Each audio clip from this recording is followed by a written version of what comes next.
পাশ দিয়ে চলে যাচ্ছে, মানুষের সাথে কথা বলছে না।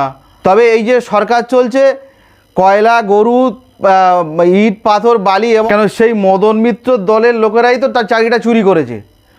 লক্ষ লক্ষ কোটি টাকা নিয়ে শিক্ষামন্ত্রী তিনি এখন জেলে আছেন। তাহলে সেই দলের একজন বিধায়ক আর চাকরি চুরির বিষয়ে তার কাছে যদি বলে, সে কি উত্তর দেবে? তার কাছে কোনো উত্তর নেই। তো গাড়ির কাঁচ তুলে চলে যেতেই হবে, তাছাড়া কোনো উত্তর নেই। উন্নয়ন যদি করতে চান, অন্যায়ের বিরুদ্ধে যদি আপনারা রুখে দাঁড়াতে চান, ইন্ডিয়ান সেকুলার ফান্ডের পাশে এসে দাঁড়ান। এখনই যদি অযোগ্যদের বার করে দেওয়া যায়, যোগ্যরা যদি আবার সেই লিস্টে থেকে যায়, তারা আবার চাকরি যদি বহাল থেকে যায়, যারা অযোগ্য যারা আছে তারা তো টাকা চাইবে, টাকা ফেরত চাইবে। সেই টাকা যাতে ফেরত না দিতে হয়, সেই জন্য আজকে সরকারের এই দ্বিচারিতা চলছে বলে আমরা মনে করি। বিধানসভা গেটের পাশ থেকে মদন মিত্র গাড়ি নিয়ে যাচ্ছিল, কিছু চাকরিহারা প্রার্থীরা ছিল, মদন মিত্রকে ধরে কিছু কথা বলতে চাইলেন, কিন্তু মদন মিত্র কোনো কথা না বলেই বিধানসভার ভিতরে চলে গেল। তার কিছুক্ষণ পরেই পীরজাদা নওশাদ সিদ্দিকী আসলেন, তানাকে ধরলেন চাকরিহারা প্রার্থীরা, ধরে তানাদের বক্তব্যগুলো শুনলেন। শোনার পরে কিছুক্ষণ পরে সাংবাদিক সম্মেলন করে তাদেরকে সুরাহা দিলেন, তাদের পক্ষে নিয়ে কথা বললেন। এ ব্যাপারে কি বলবেন? দেখুন, এটাই তো নেতা। পাশ দিয়ে চলে যাচ্ছে, মানুষের সাথে কথা বলছে না, মানুষের সুখ দুঃখের কথা শুনছে না। তো মদন মিত্র যে আপনি বলছেন, আমি খবরটা দেখিনি যদিও, তো আপনি বললেন, তবে মদন মিত্র যদি মানে এরকমভাবে চলে যায়, যাওয়াটা স্বাভাবিক। কেন সেই মদন মিত্র দলের লোকেরাই তো তার চাকরিটা চুরি করেছে।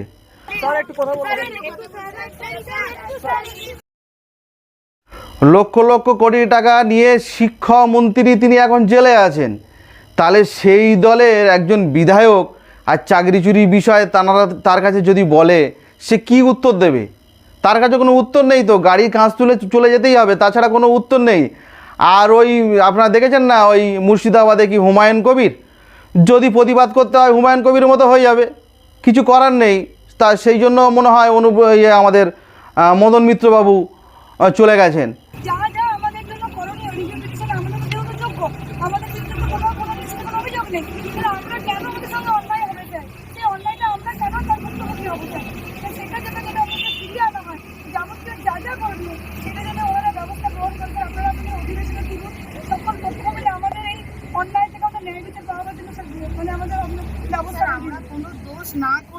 শরীর আছে, মাঠে ঘাটে গেটে করে নিয়ে যাবে, কিন্তু সামাজিকভাবে যে অসম্মানিত হচ্ছে এটাকে ফিরে দেবে, এটা হচ্ছে বড় আমার কাছে। আমি তো মনে করি এটা আমার কাছে বড়। তো সেটা আপনাদেরকে বলে রাখি, এই যে সরকার চলছে, এই সরকার হচ্ছে দুর্নীতিগ্রস্ত সরকার। চাকরি আর শিক্ষকরা তাদের কি অপরাধ ছিল? তারা তো রীতিমতো পরীক্ষা দিয়েই চাকরি করছে। তাহলে আজকে তাদের ঘর বাড়ি আছে, তাদের বিভিন্ন ধরনের শোনা যাচ্ছে লোন আছে, তাদের সংসার আছে। তাহলে চাকরিহারা মানে যারা শিক্ষকরা রাস্তায় ঘুরে বেড়াচ্ছে, তাদের অপরাধটা কোথায়? সরকার তাদেরকে কোনো রকমভাবে পৃথক করছে না, কে যোগ্য আর কে অযোগ্য এই বিষয়ে সরকার এখনও পর্যন্ত পৃথক করছে না। কেন পৃথক করছে না? কাদেরকে আড়াল করতে যাচ্ছে, এটা আপনাদেরকে বুঝতে হবে।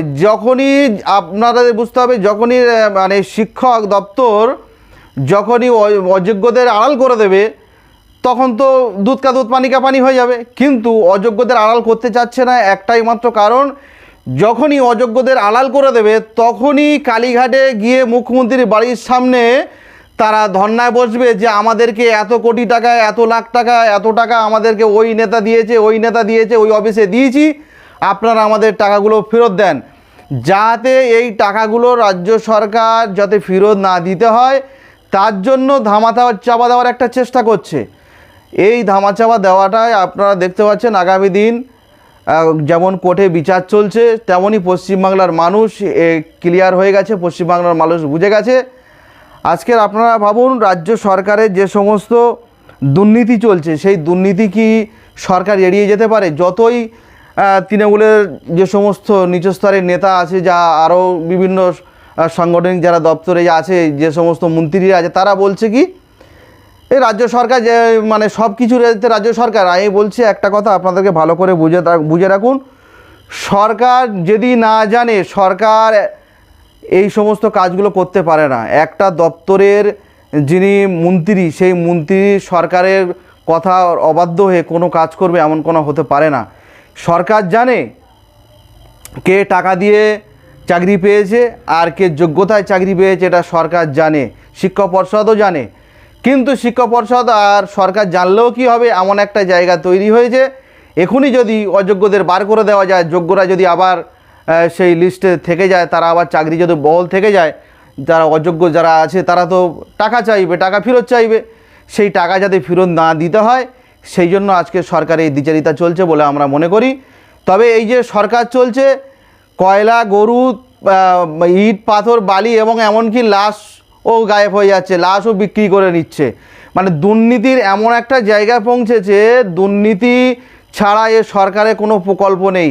এই যে ঘরের লিস্ট চলছে, এই ঘরের লিস্টে যে প্রথম কিস্তি দেওয়া হয়ে গেছে, সেকেন্ড কিস্তি চলছে, আপনি ভালো করে খোঁজ নিয়ে দেখুন, সার্ভে করুন, প্রত্যেকটা বাড়ির থেকে কেউ 10,000, কেউ 20,000, 20,000 টাকা অলরেডি কাটমানি নেওয়া হয়ে গেছে।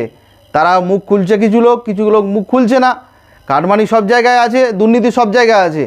দুর্নীতি ছাড়া এই সরকারের কোনো প্রকল্প, কোনো উন্নয়ন নেই। প্রত্যেকটা জায়গায় দুর্নীতি, প্রত্যেকটা জায়গায় আপনাদের দেখবেন যে এক একটা জায়গায় এক একটা সিস্টেম করে চেন অরিস করে বসে আছে তারা, দুর্নীতির টাকা নেওয়ার জন্য তারা বসে আছে। তবে আগামী দিন আপনাদেরকে বলে রাখি, পশ্চিমবাংলার উন্নয়ন যদি করতে চান, অন্যায়ের বিরুদ্ধে যদি আপনারা রুখে দাঁড়াতে চান, ইন্ডিয়ান সেকুলার ফান্ডের পাশে এসে দাঁড়ান। আগামী দিন 2026-এ নির্বাচন আসছে, আপনাদের মাধ্যমে পশ্চিমবাংলার সাধারণ মানুষ, হিন্দু, মুসলিম, জৈন, শিখ, খ্রিস্টান, দলিত, আদিবাসী সবাইকে বলবো আপনারা আসুন, ঐক্যবদ্ধ হয়ে ইন্ডিয়ান সেকুলার ফান্ডের পাশে এসে দাঁড়ান। আগামী 2026-এ নির্বাচন আসছে, সেই 2026-এর নির্বাচনে আগামী দিন আপনাদের সাথে নিয়ে ঐক্যবদ্ধ হয়ে আমরা ইন্ডিয়ান সেকুলার ফান্ডের পাশে দাঁড়িয়ে এক নয় একাধিক এমএলএকে আমরা বিধানসভায় পাঠাবো। সেখান থেকে আমরা অন্যায়ের বিরুদ্ধে প্রতিবাদ করে আমাদের ন্যায্য অধিকার ফিরিয়ে আনবো। আপনাদের সঙ্গে সহযোগিতা একান্তভাবে আমরা কামনা করি।